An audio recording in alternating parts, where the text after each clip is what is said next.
السلام علیکم دوستوں، آپ دیکھ رہے ہیں انفو ایٹ جواد۔ قصہ ابراہیم علیہ السلام و لوط علیہ السلام۔ لوط علیہ السلام ابراہیم علیہ السلام کے بھتیجے تھے۔ بعض تواریخ میں انہیں امزاد لکھا ہے۔ بائبل اور تورات کے مطابق وہ ہاران بن آزر کے بیٹے تھے، جو ابراہیم علیہ السلام کے بڑے بھائی تھے۔ بابل عراق کے شہر ار میں ان کی پیدائش 2290 قبل مسیح میں ہوئی۔ ہاران کے فوت ہونے کے بعد آزر نے لوط علیہ السلام کی پرورش کی۔ آزر ماں اہل و عیال کے بابل سے شام منتقل ہوئے۔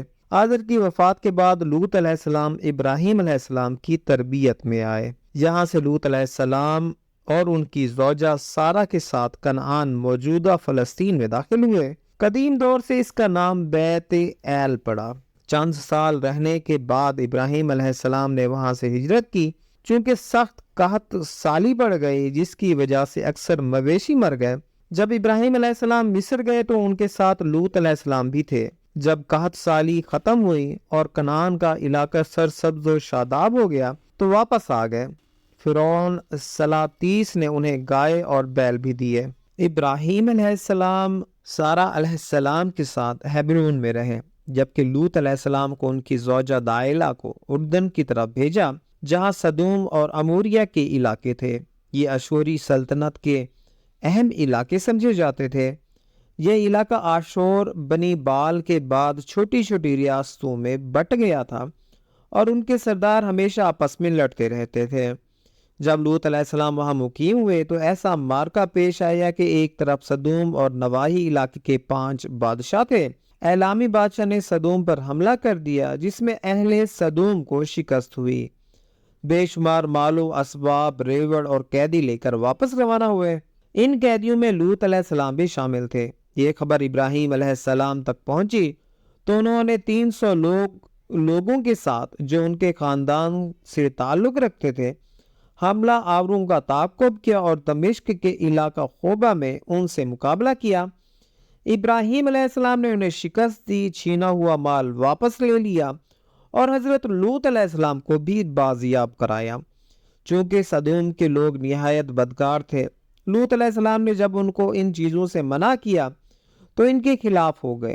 ان کی قوم عورتوں کو چھوڑ کر مردوں یعنی خوبصورت لڑکوں کی جانب میلان رکھتے تھے۔ جب ان کی سرکشی حد سے بڑھ گئی تو اللہ تعالیٰ نے 2 فرشتوں کو خوبصورت نوجوانوں کی شکل میں لوط علیہ السلام کے پاس بھیجا۔ وہ فرشتے لوط علیہ السلام کے پاس آئے اور انہوں نے لوط علیہ السلام سے ان کی قوم کو نیست و نابود کرنے کا کہا۔ جلد وہ اس قوم کو تباہ کرنے والے ہیں۔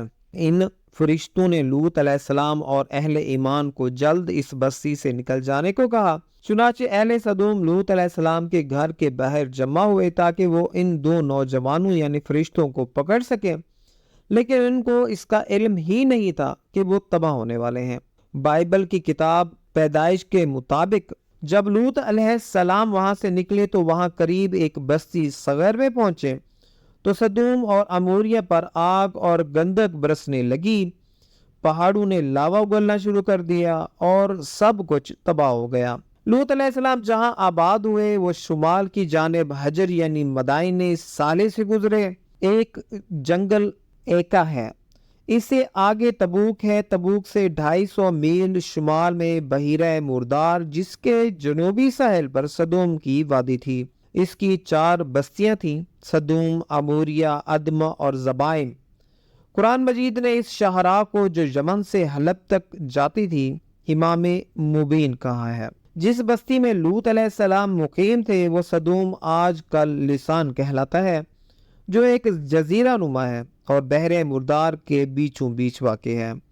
قرآن کریم میں لوط علیہ السلام کا ذکر 28 مرتبہ آیا ہے۔ سورہ الانبیاء، جس کا ترجمہ ہے ہم نے لوط کو علم و حکمت سے نوازا اور اسے ایک خبیث بستی سے نجات دی، اس بستی کے لوگ فاسق بدکار تھے۔ کتاب پیدائش بائبل کے مطابق جب لوط علیہ السلام اس بستی سے نکل جانے کو کہا گیا تو 7 فرشتوں نے یہ بھی تاکید کی کہ پیچھے مڑ کر مت دیکھیے گا۔ اس کی زوجہ دائلہ نے نکلتے ہوئے پیچھے مڑ کر دیکھا تو نمک کی ستون بن گئی۔ دوستوں امید کرتا ہوں یہ ویڈیو آپ کو پسند آئی ہوگی. مزید ایسی انفارمیٹیو ویڈیوز کے لیے جڑے رہیے انفو ایٹ